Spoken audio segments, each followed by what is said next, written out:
صاحب میگه خوش اگر نه رویا جان کدام چیز میگه بفرمایید خیلی نه ما زیاد صحبت کنیم ما جنگ نمندازم متعادت ندارم باشه یک بقیه بود که فراموش نشه در خارج میگه که مسابقه بسیار یک جای بلند بود از تمام کشورها می قهرماناش آمدن که هر کس از خود انداخت 20 میلیون دلار جایزه داره هر کس که بالا میشه سعی میکرد شمایی سویی میکرد یک نفر دید که کدام نفر به جرأت متعین خودم محکم گرفتم مثل متروانه نواره خودم محکم گرفت که باش نفتم ایره که دیدم پایش گرفت گرام میره پایین انداخت و دفعتا رسانه رفت خبرنگار رفت مصاحبه کرد گفت تو جرأت کردی از قبلا خود انداختی گفت کل سوالاتتون بعد اون جواب میدم ام کسی که مرا پایین انداخت امور محکم بگیریم اون چیز میگفتین اشتیاسوز هم شدین ببخ نه خواهش میکنم خب نه چیز نمیگفتم گپتانه گرفتن شما احساس کردین که من چیزی میخوایم بگویم خب پس اگر میخواین بگویم بفرمایید خب یک فکایی میگم خدا کنه که تکراری نباشه میگن که یک از خارج آوردین یا نه از جا پیدا خب از سعیش خب یک نفر رفت امی چنه زدن خب بسیار مود است در افغانستان و در خارج خونه نیست همه چیزا قیمتاش معین است باید اموره بگیری ولی یک قانون در این وقتای آخر جور کردن که اجازه دارادم بازم سوال بکنه که من میتونم میره ارزانتر بخرم این از فکایای شین و قاف خونه است نه هیچ اصلا بیخی آرام باشه از فکایای راحت است ری و شوروا و قورمه و نه بیخی هیچ چیز هنوز فکایی شروع هم نشد آقای جلالی وارد به بردی گفتن الا گمش کنه کی طاقت آدم میاد خب یک کسی رفت و یک دکان میخواست که یک دیگه بخار بخره اقچه نزد یادم بیخی دیگه دیوانه شد آخر خلاصه ای دیگه اگر 2000 افغانی بود بالاخره با 500 افغانی دیگه خرید و خوش و خوشحال زیر بغل زد رفت خانه وقتی که برآمد دکاندارم تو یک نفس کشید گفت خدایا شکر که از دست از ما رو نجات دادی از جنجال خلاص شدم مرا تیر زمیدی قسم و قرآن که بیادر که ندارم که پیسه مایدیم از کیست که اوست کل پیسه هم اینجا قط کردگی خب بالاخره صبح دیگه گرفته پس میایه زیر بغلش دکاندار که میره میبینه میگه خدایا خیر میایه میگه اعصابش خراب دونانم پخته کرده این لالا میگه تو یام دیگت ایره پس بگی پیسه من پس میدی میگه لالا جان چرا ایره قرضان خریدی نانم دش پخته کردی حالا آوردی که پس بدی گفت که بقیه دیگه تو بی تربیت کل شب تا صبح سر سیاسرهای ماش پلاق میزد از زمون که میگه ندانی بدانی ای خیر ببینی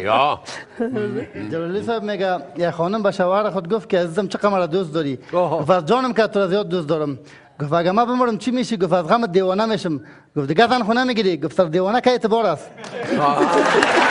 رای گریز برای خود پیدا کرد من این اعتبارم شنیده بودم که باز میگه اوقام دیوانه نمیشم که دوباره زن بگیرم حالا میگه سرک تیر میشدم این ترافیک کرد چر دقیقه زشن موتر آبره آخر دویده و پیاده رو خاله جان هر چیش بلاک میکنم یک دفعه پشت سیل نمیکنی برو جانگور حالا وقتش تیر شد که من پشت مدهش بلاک سیل میکنم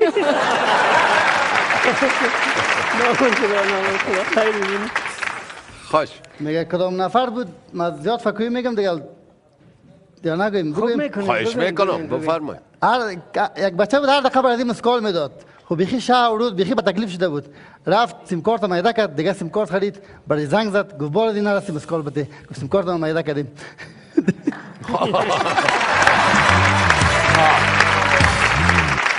یک جوان عروسیش بود